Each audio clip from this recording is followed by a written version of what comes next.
ओम शांति। आज 31 अगस्त 2024 के बाबा के अनमोल मधुर महावाक्य सुनेंगे। आज की बाबा की मुरली में बाबा कहे, बच्चे तुम यहाँ क्यों आए हो? बाबा कहे, एक तो तुम पावन बनने के लिए आए हो और दूसरा ऊंच पद प्राप्त करने के लिए आए हो स्वर्ग की राजधानी में। तो उसके लिए याद और पढ़ाई दोनों पर अटेंशन चाहिए, क्योंकि याद से पावन बनेंगे तो पढ़ाई से पद की प्राप्ति होगी। बाकी बाबा कहे, पावन तो सजाएं खा करके भी बनेंगे, लेकिन अगर पढ़ाई नहीं किया तो पद की प्राप्ति नहीं होगी, विश्व की बादशाही नहीं प्राप्त कर सकेंगे।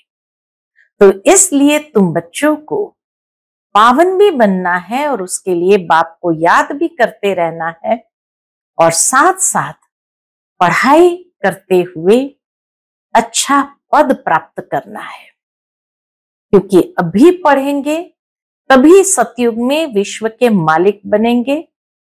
अभी नहीं पढ़ेंगे तो फिर कभी भी पद की प्राप्ति नहीं हो सकती है। सुनते हैं आज के बाबा के अनमोल मधुर महावाक्य। ओम शांति। मीठे बच्चे, याद के साथ साथ पढ़ाई पर भी पूरा ध्यान देना है। याद से पावन बनेंगे और पढ़ाई से विश्व का मालिक बनेंगे। आज की मुरली से प्रश्न है, स्कॉलरशिप लेने के लिए कौन सा पुरुषार्थ जरूरी है? उत्तर है, स्कॉलरशिप लेनी है तो सब चीजों से ममत्व निकाल दो। धन, बच्चे, घर आदि कुछ भी याद न आए, शिव बाबा ही याद हो, पूरा स्वाहा, तब ऊंच पद की प्राप्ति होगी। बुद्धि में यह नशा रहना चाहिए कि हम कितना बड़ा इम्तिहान पास करते हैं, हमारी कितनी बड़ी पढ़ाई है और पढ़ाने वाला स्वयं दुख हरता सुख करता बाप है। वह मोस्ट बिलवेड बाबा हमें पढ़ा रहे हैं। ओम शांति। रूहानी बाप रूहानी बच्चों को समझाते हैं, पढ़ाते हैं तो बच्चों को कितना फकुर होना चाहिए, नशा चढ़ना चाहिए। पढ़ती तो आत्मा है ना, आत्मा संस्कार ले जाती है, शरीर तो राख हो जाता है। तो बाप बैठ बच्चों को पढ़ाते हैं, आत्माएं समझती है, हम पढ़ते हैं, योग सीखते हैं। बाप ने कहा है, याद में रहो तो तुम्हारे पाप कट जाएंगे। पतित पावन तो एक ही बाप है, ब्रह्मा विष्णु शंकर को पतित पावन थोड़ी कहेंगे, लक्ष्मी नारायण को कहेंगे? नहीं, पतित पावन तो है ही एक, सारी दुनिया को पावन बनाने वाला है ही एक, और वह तुम्हारा बाप है। बच्चे जानते हैं, मोस्ट बिलवेड बेहद का बाप है, जिसको भक्ति मार्ग में याद करते आए हैं कि बाबा आओ, आकर हमारे दुख हरो, सुख दो। सृष्टि तो वही है, इस चक्र में तो सबको आना ही है। 84 का चक्र भी बाप ने समझाया है। आत्मा ही संस्कार ले जाती है, आत्मा जानती है इस मृत्यु लोक से अमर लोक में अथवा नरक से स्वर्ग में जाने के लिए हम पढ़ते हैं। बाप आते हैं तुम बच्चों को फिर से विश्व का मालिक बनाने। बाबा आते ही है हम बच्चों को फिर से विश्व का मालिक बनाने। तुम कितना बड़ा इम्तिहान पास कर रहे हो, बड़े ते बड़ा बाप पढ़ा रहे हैं। जिस समय बाबा बैठ पढ़ाते हैं तो नशा चढ़ता है, बाबा बहुत जोर शोर से नशा चढ़ाते हैं। बाप आते ही है अमर लोक के लिए लायक बनाने। यहां तो कोई लायक है नहीं, तुम भी जानते हो हम लायक देवताओं के आगे माथा टेकते आए हैं। अब फिर बाबा हमें सारे विश्व का मालिक बनाते हैं, तो वो नशा चढ़ा रहना चाहिए। ऐसे नहीं यहां नशा चढ़े फिर बाहर जाने से नशा ही कम हो जाए। बच्चे कहते हैं बाबा हम आपको भूल जाते हैं, आप पतित दुनिया में पतित शरीर में आकर हमको पढ़ाते हैं, विश्व का मालिक बनाते हैं। तुम बच्चे विश्व के बादशाही की बहुत बड़ी लॉटरी लेते हो। बाबा कहे तुम बच्चे विश्व के बादशाही की बहुत बड़ी लॉटरी लेते हो, परंतु तुम हो गुप्त। तो ऐसी उच्च पढ़ाई पर अच्छी रीति ध्यान देना चाहिए। सिर्फ याद की यात्रा से काम नहीं चलेगा, पढ़ाई भी जरूरी है। 84 का चक्र कैसे लगाते हैं यह भी बुद्धि में फिरना चाहिए। तुम समझते हो बाबा बड़े जोर से नशा चढ़ाते हैं, तुम्हारे जितना बड़ा आदमी कोई बन न सके। तुम मनुष्य से देवता बन जाते हो, विश्व का मालिक तुम्हारे सिवाय कोई बना है क्या? बाबा कहे विश्व का मालिक तुम्हारे सिवाय कोई बना है क्या? क्रिश्चियन लोगों ने कोशिश की वर्ल्ड के मालिक बने, परंतु लॉ नहीं कहता जो तुम्हारे सिवाय विश्व का मालिक कोई बने। बनाने वाला बाप ही चाहिए और कोई की ताकत नहीं। तुम बच्चों को बहुत अच्छा दिमाग होना चाहिए। बाबा कहे तुम बच्चों को बहुत अच्छा दिमाग होना चाहिए। ज्ञान अमृत का डोज चढ़ाते रहते हैं। बाबा आकर क्या करते हैं? ज्ञान अमृत का डोज चढ़ाते रहते हैं।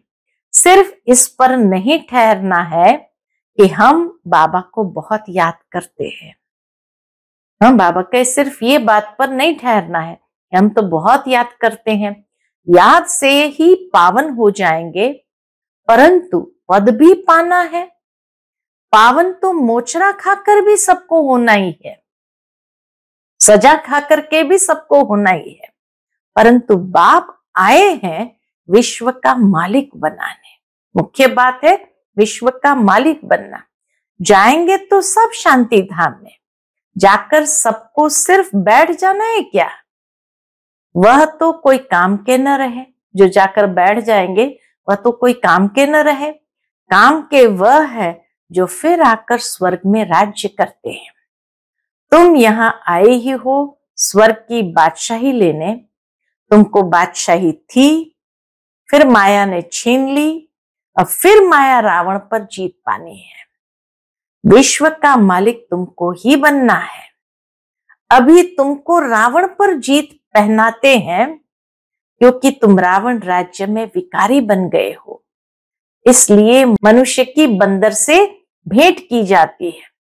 बंदर जास्ती विकारी होता है, देवताएं तो संपूर्ण निर्विकारी है। यह देवताएं ही 84 जन्म के बाद पतित बने हैं। बाप कहते हैं कि तुम्हारे हाथ में जो धन, बच्चे, शरीर आदि है, सबसे ममत्व निकालना है, सबसे ममत्व निकालना है। शाहूकार तो धन के पिछाड़ी मरते हैं, मिट्टी में पैसे हैं वह छूटते नहीं। रावण की जेल में पड़े रहेंगे, कोटों में कोई निकलेंगे तो सब चीजों से ममत्व निकाल बंदर से देवता बन जाएंगे।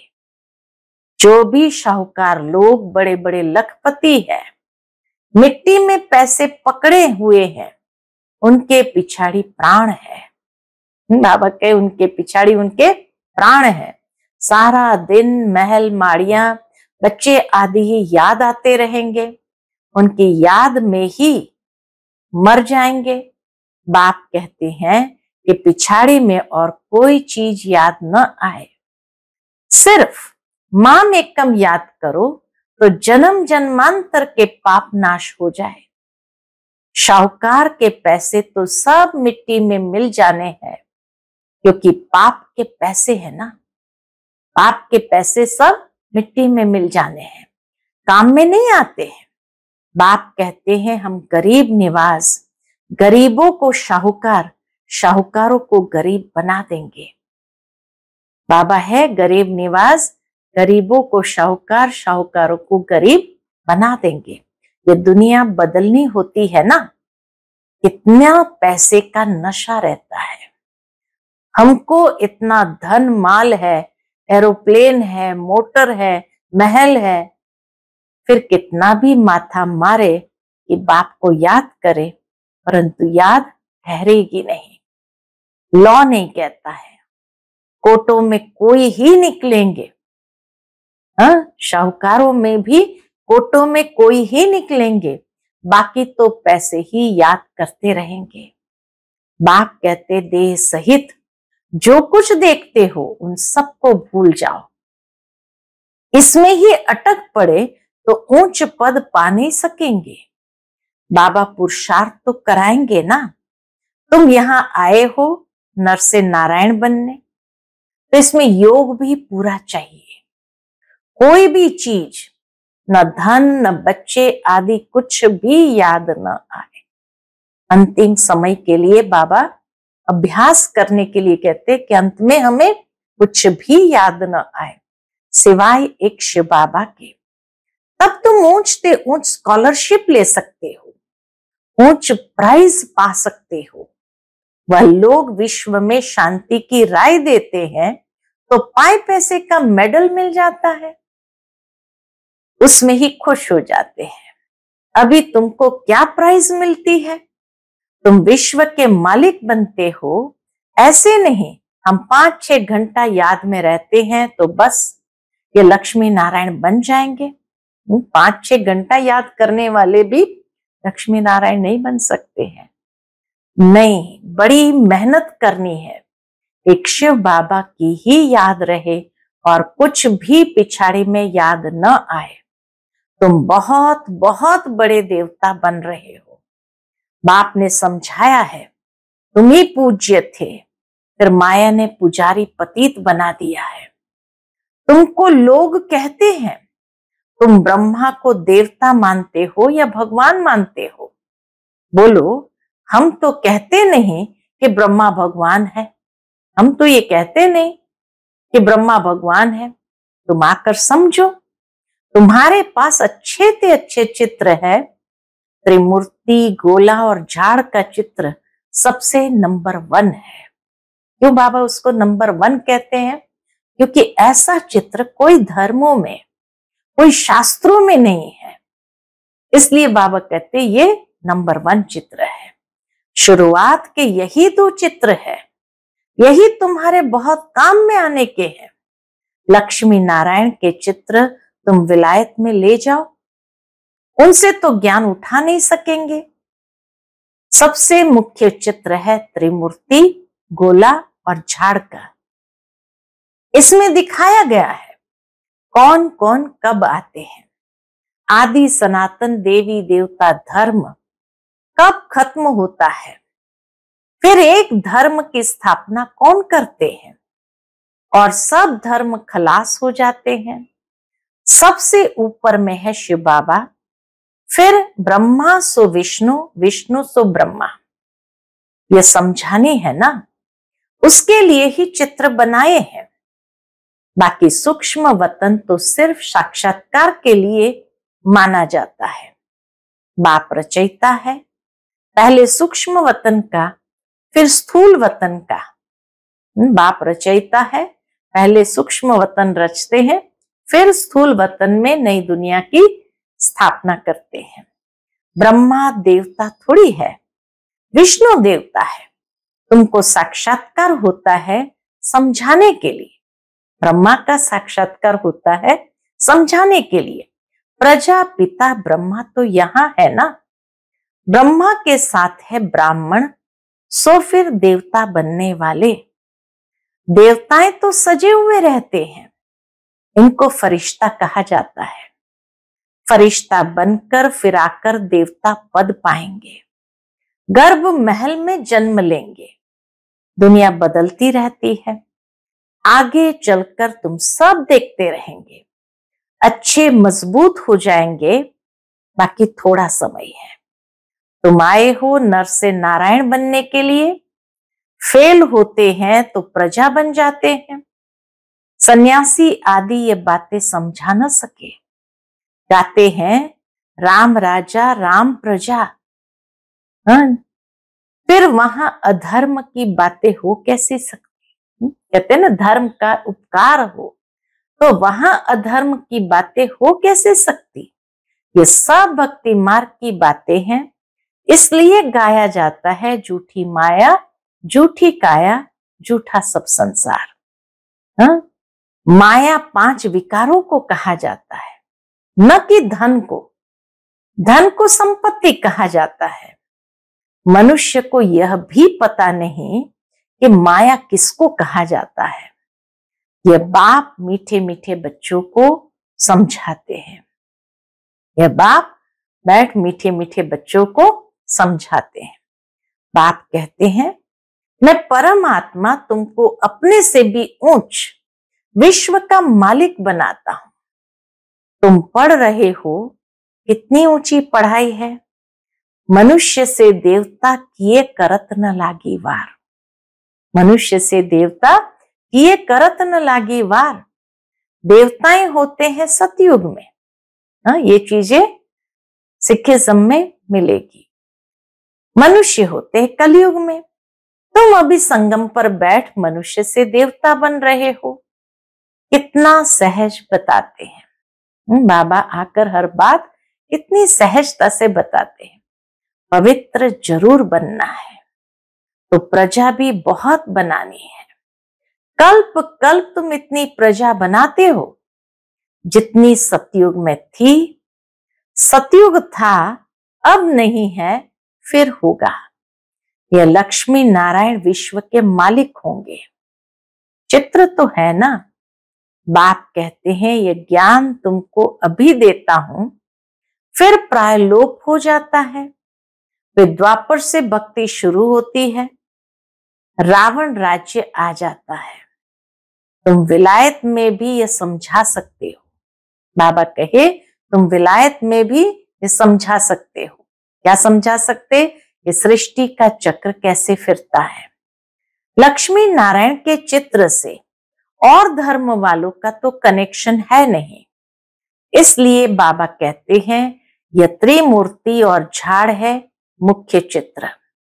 ये बहुत फर्स्ट क्लास है। झाड़ और गोले से समझ जाएंगे यह धर्म कब आएंगे, क्राइस्ट कब आएगा।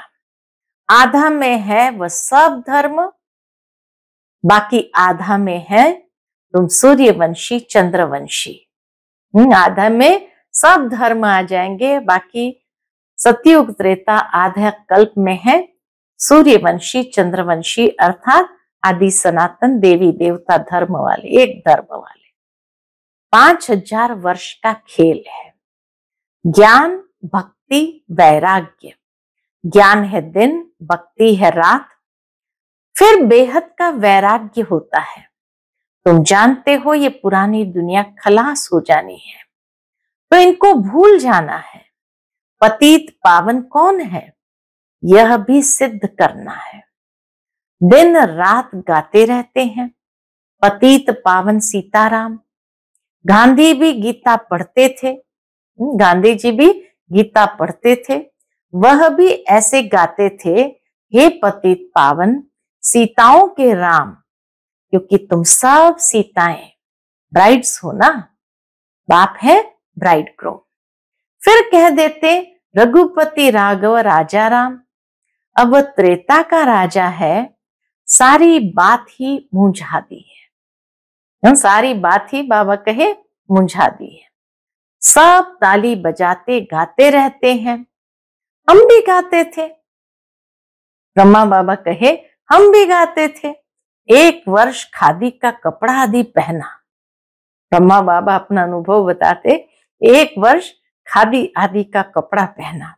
बाप बैठ समझाते हैं कि यह भी गांधी का फॉलोअर बना था।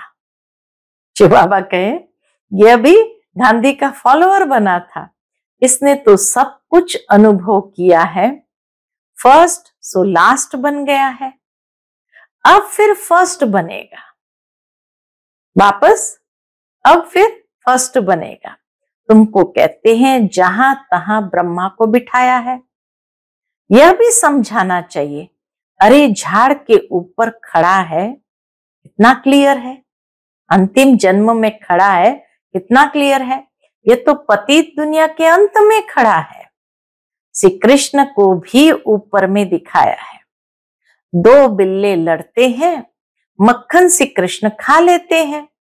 माताओं को साक्षात्कार होता है, वह समझती है उनके मुख में माखन है, श्री कृष्ण के मुख में माखन है अथवा चंद्रमा है, वास्तव में है विश्व की बादशाही मुख में, है ना, अर्थात विश्व की बादशाही मुख में। दो बिल्ले आपस में लड़ते हैं, माखन तुम देवताओं को मिल जाता है। यह है विश्व की बादशाही रूपी माखन। बॉम्ब्स आदि बनाने के भी बहुत इंप्रूवमेंट कर रहे हैं। ऐसी चीजें डालते हैं जो फट से मनुष्य मर जाए। ऐसा न हो, चिल्लाते रहे जैसे हिरोशिमा का है। अभी तक मरीज पड़े हैं, अभी तक भी मरीज पड़े हैं। जब बाबा ने मुरली चलाई थी उस समय तक मरीज पड़े थे। तो बाप समझाते हैं, मीठे मीठे बच्चों, आधा कल्प तक तुम सुखी रहते हो, कोई भी प्रकार की लड़ाई आदि का नाम नहीं रहता। ये सब पीछे शुरू हुई है, ये सब नहीं थे, नहीं रहेंगे। चक्र रिपीट होता है ना। बाप सब अच्छी रीति समझाते हैं, तो बच्चों को पूरी रीति धारण करना है। बाबा ने जो बातें समझाई है, बाबा कहे तुम बच्चों को अच्छी रीति धारण करना है और ईश्वरीय सेवा में लग जाना है। बाबा की हर शिक्षा श्रीमत को धारण करते हुए फिर सेवा में लग जाना है। यह तो छीछी दुनिया है। इनको विषय वैतरणी नदी कहा जाता है। बाबा वैराग भी दिलाते हैं। तो बच्चों को बाप बैठ समझाते हैं, तुम अपने को इतना ऊंच नहीं समझते हो जितना बाप तुमको ऊंच समझते हैं। भगवान की दृष्टि हमारे प्रति कितनी श्रेष्ठ है। लेकिन बाबा कहे तुम बच्चे अपने आप को इतना ऊंच नहीं समझते जितना बाप आपको समझते हैं। तुम बच्चों को बहुत नशा रहना चाहिए, क्योंकि तुम बहुत उच्च कुल के हो। हमारे जैसा उच्च कुल का और कोई नहीं है। इसलिए बाबा कहे तुम्हें बहुत नशा रहना चाहिए। अच्छा, मीठे मीठे सिकिलते बच्चों प्रति माता पिता बाप दादा का याद प्यार और गुड मॉर्निंग। रूहानी बाप की रूहानी बच्चों को नमस्ते। हम सब रूहानी बच्चों की रूहानी माता पिता बाप दादा को याद प्यार, गुड मॉर्निंग और नमस्ते नमस्ते। शुक्रिया बाबा, शुक्रिया। आज की मुरली से धारणा के लिए मुख्य सार है, पहली पॉइंट, अपने दिमाग को अच्छा बनाने के लिए रोज ज्ञान अमृत का डोज चढ़ाना है। याद के साथ साथ पढ़ाई पर भी पूरा पूरा ध्यान अवश्य देना है, क्योंकि पढ़ाई से ही उच्च पद मिलता है। दूसरी पॉइंट, हम ऊंचे ते ऊंचे कुल के हैं, स्वयं भगवान हमें पढ़ाते हैं। इस नशे में रहना है, ज्ञान धारण कर ईश्वरीय सेवा में लग जाना है। आज का बाप दादा का मधुर वरदान हम बच्चों के प्रति है, संतुष्टता की विशेषता द्वारा हर कड़े पेपर में भी सफल होने वाले दृढ़ता संपन्न भव। संतुष्टता की विशेषता द्वारा हर कड़े पेपर में भी सफल होने वाले दृढ़ता संपन्न भव। संतुष्टता ब्राह्मणों का विशेष लक्षण है। जो भी पाठ मिला है उसमें संतुष्ट रहना ही आगे बढ़ना है। कुछ भी नीचे ऊपर हो जाए, कोई इंसल्ट भी कर दे, लेकिन दाता के बच्चे कभी किसी बात में असंतुष्ट नहीं हो सकते। वे स्वयं से भी संतुष्ट और औरों से भी संतुष्ट होंगे। इसके लिए दृढ़ता संपन्न संकल्प करो कि कितना भी कड़ा पेपर आ जाए, लेकिन मुझे संतुष्ट रहना ही है, तो सफल होते रहेंगे। आज का स्लोगन है, खुशनमा वह है जिसके दिल में सदा खुशी का सूर्य उदय रहता है। खुशनमा वह है जिसके दिल में सदा खुशी का सूर्य उदय रहता है, अर्थात जो सदा खुशी में रहते हैं, जिनका दिल खुशी में रहता है, उसको कहेंगे खुशनमा। अच्छा, ओम शांति।